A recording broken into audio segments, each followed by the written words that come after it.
Pag-ibig Vlog number 4.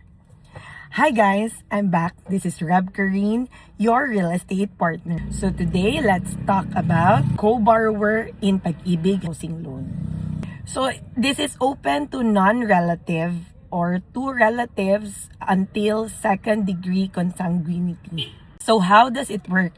Purpose of the co-borrower is that if the principal borrower has not enough capacity to pay or the income docs, there's a shortage in the income document. So he or she is advised to have a co-borrower. So the co-borrower will be automatically be the co-owner of the property. So mabutang siya sa title sa property. So the co-borrower will then provide requirements with the same requirements of the principal borrower.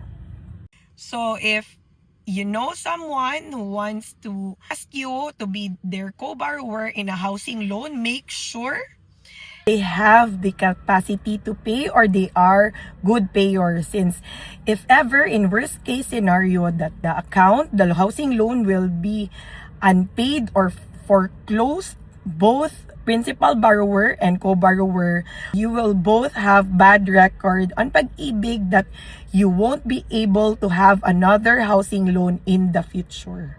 Okay? Make sure to take note of that. So if you want to know more about co-borrower, about Pag-ibig housing loan, don't forget to follow my page. And when's the best time to invest? It's now. Bye!